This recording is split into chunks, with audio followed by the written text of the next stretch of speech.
the chair of the, or co-CEO, sorry, of the Executive Council of Australian Jewry.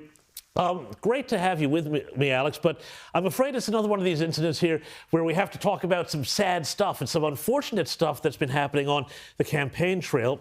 The LNP member for Fischer, Andrew Wallace, has had one of his core flutes, or at least one of them, vandalized in what's been described as grotesque vandalism, spray painted with a swastika and a whole lot of other stuff.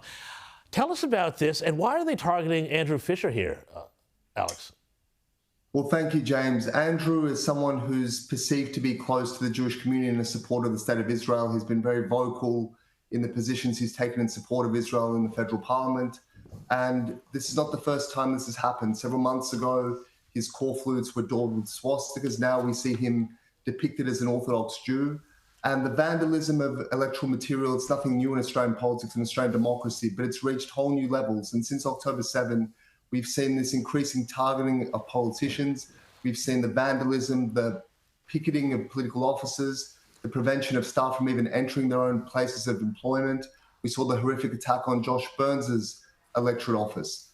And in particular, we're seeing the targeting of those who are either Jewish, as occurred in Josh Burns's case, or those perceived to be close to the Jewish community, as in Andrew's case. So it's really the culmination of what we've seen for 18 months, which is the extremism in our politics and the targeting of the Jewish community. It's just absolutely shocking, and I cannot believe that we're still having this going on so long after October 7th, and it needs to be called out everywhere. But I also want to talk about some of the other political deals that are being made here, and Labor's preference deals in particular.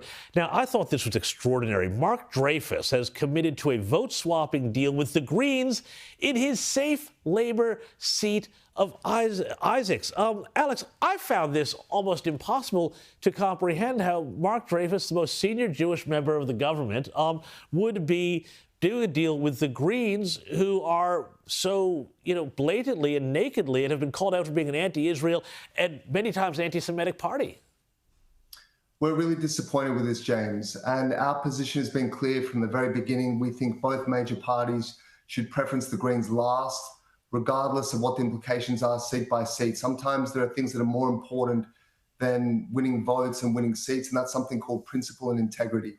In 2001, John Howard preferenced One Nation last, arguably to his detriment in doing so. But again, it was a matter of principle, and it's difficult to see someone like Bob Hawke or Chris Minns in New South Wales preferencing the Greens in this sort of a deal.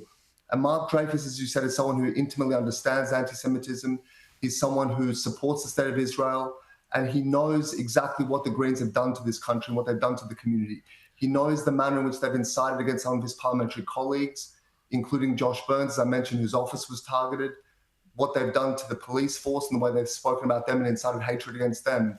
So for Mark Dreyfus to then tell his supporters to put a number 2 next to the Greens candidate in his seat, it's a really disappointing move. Well, yeah, and why wouldn't he follow the suit of somebody like Josh Burns in McNamara, who confirmed that he would not preference the Greens, who run on an open ticket, because, he knows exactly what's at stake with the Greens. A very principled stance here, you'd think, from Josh Burns, but it's a shame that Mark Dreyfus wouldn't take it on board. Look, I agree. Josh is someone who's acted on principle, and he's copped a lot for it.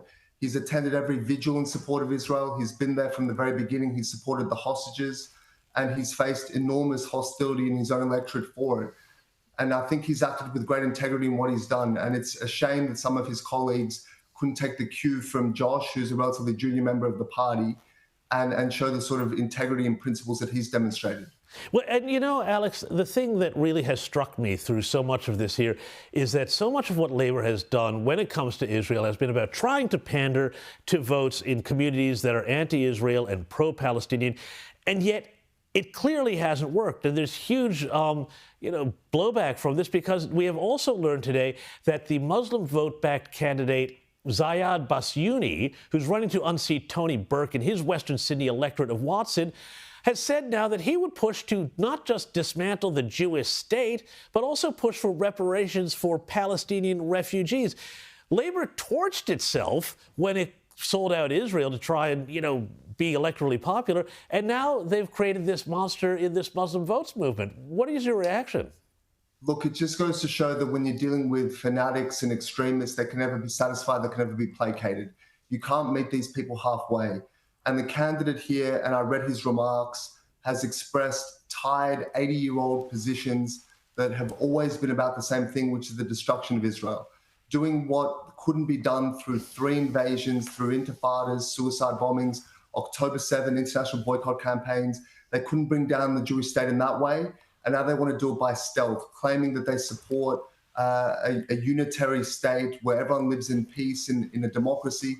The only problem with that is that polling in the Palestinian territories has consistently shown that upwards of 90% of Palestinians don't want democracy. They want to live under Sharia law. When they had free and fair elections for the one time in their history, they elected Hamas, not exactly a bastion of democracy. So the notion that this candidate supports peace and justice and reconciliation is a fiction, it's a farce, and he's trying to hoodwink the electorate. But ultimately, I think he'll be found out for it. Absolutely right. Well said. Now, Alex, before I let you go, Peter Dutton has slammed the International Criminal Court and said that if he becomes prime minister, he would happily welcome Israeli Prime Minister Benjamin Netanyahu to Australia, despite the court's ruling against him. Have a listen to this. Without hesitation. So he would not be arrested in Australia? He would be a welcome guest in our country, and he would be accorded the respect as the Israeli Prime Minister should be accorded. I hold very dearly the relationship with Israel. We know how politicised the ICC has become. I would assume that this is being welcomed. This would be welcomed by the Jewish community. Look, it's very pleasing to hear, and that wasn't hard. That wasn't a difficult thing to say from Peter Dutton. And we all know that the ICC has vastly been politicised, exceeded its remit. Its mandate is solely to investigate those from failed states who don't have robust judiciaries and separation of powers. Israel does have that. It has no basis for investigating Israel whatsoever. And it's disappointing that our foreign minister, when asked the same question by Michaelia Cash, could not directly answer whether Benjamin Netanyahu would be welcomed in this country. But Peter Dutton there demonstrated how easy it is to say the right thing and do the right thing and stand by an ally in a critical time. Alex Ryvchin, couldn't say it better myself. Thank you so much for your time. Really appreciate it tonight. Thank you so much.